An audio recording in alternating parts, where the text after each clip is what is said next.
de bras de son adversaire pour s'engouffrer dans l'ouverture. On va le revoir sur ces images. Voilà, le Hongrois qui monte et Alex qui tourne le dos. C'est classique, hein, Frédéric. Hein, magnifique. Alexandre Legrand qui explose. Et on va tout de suite basculer. Oui, en tout cas, il a montré un très bon visage là sur ce premier combat, bien appliqué sur les mains.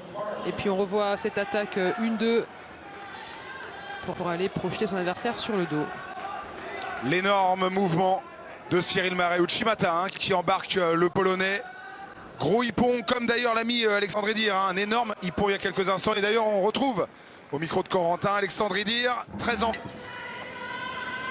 Ah, quand on est pris comme ça, c'est vraiment compliqué, hein, Gévrise. Hein. On peut dire que ouais, dès qu'elle a été prise, liée dans de beaux draps. Hein. Allez, interview. Mais en temps appliqué au niveau du Kumikata. Et en provoquant son adversaire. On le revoit là. Avec ce Tomoe Inage. Magnifique. Sur le gong. Hein. Magnifique, Cyril Marais, ouais. Ah, qui a été fabuleux dans ce deuxième tour, qui a tout donné. Et Darwish battu. Autre chose, et l'avenir, c'est Liparteliani, le géorgien. Ce sera un combat très important avant la phase où on peut être pêché, donc il faut absolument n'avoir aucun regret, Alex, et tout donner dans ce combat qui va arriver très vite. Allez, courte page semble-t-il. On revoit quand même, hein, bien sûr, on se fait un petit plaisir. Papam, ce mouvement magnifique. La vitesse pour descendre sous le centre de gravité, regardez, hein, la ceinture du blanc derrière et en dessous la ceinture du bleu. Il est sous le centre de gravité et il relance.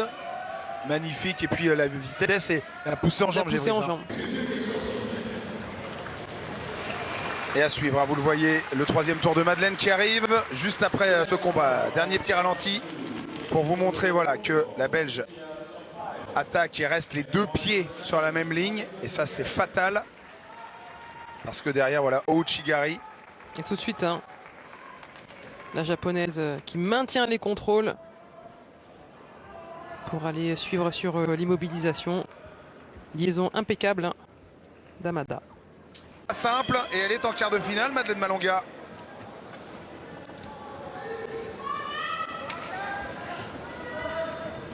Et magnifique mouvement, regardez. Voilà, l'intelligence situationnelle de revenir sur le Kouchi. Et il me semble qu'il n'a pas fermé le coude hein, lorsqu'il a monté son bras droit. On va revoir ça sur les images. Ah, qu'est-ce que c'est bien fait. Alors qu'on voit là la fin de l'action. Et Cyril qui pose le bras hein, pour s'en sortir. Alors ça, quand on commence le judo, pour les plus jeunes, surtout, on ne le fait jamais. Hein. Bon, quelques champions le font pour tenter le tout pour le tout. Hein. On est dans un mode professionnel ici. Si vous... Et ce qui est à retenir, Jay, c'est l'engagement total. On peut avoir des regrets, hein. Alexandre. C'est sûr. Alors on va revoir voilà, cette continuité dans l'action. Il va jusqu'au bout du bout. Magnifique victoire de Fonseca et en basket. Donc Corel Liparteliani, restez bien avec nous hein, à partir de midi pour voir ce combat. Et on revoit aussi voilà, ces mouvements ralentis de la roue autour des épaules. De l'engagement aussi pour finir le mouvement, aller au bout de soi-même.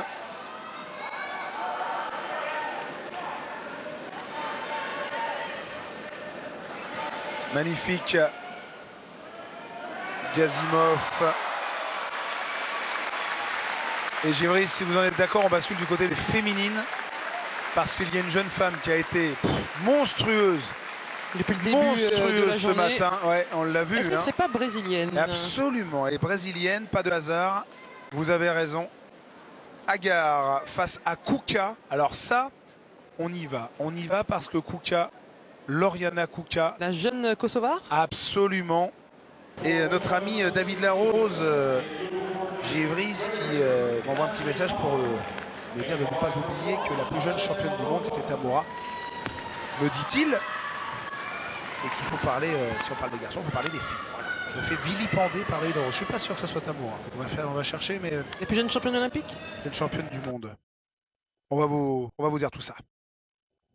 Voilà, le petit salut. Et on va vite se recentrer après ce magnifique de show. Guam, le champion du monde en titre, en route vers une deuxième couronne. Un petit peu comme Amada, la japonaise. Elle aussi, hein, championne du monde en titre, en route pour une deuxième couronne. Et on y va. On y va. Retrouver la japonaise face à Sampaio. On revoit relativement vite et du coup elle n'est pas très fatiguée. Je suis pas sûr qu'Amada soit épuisée après son quart de finale non plus.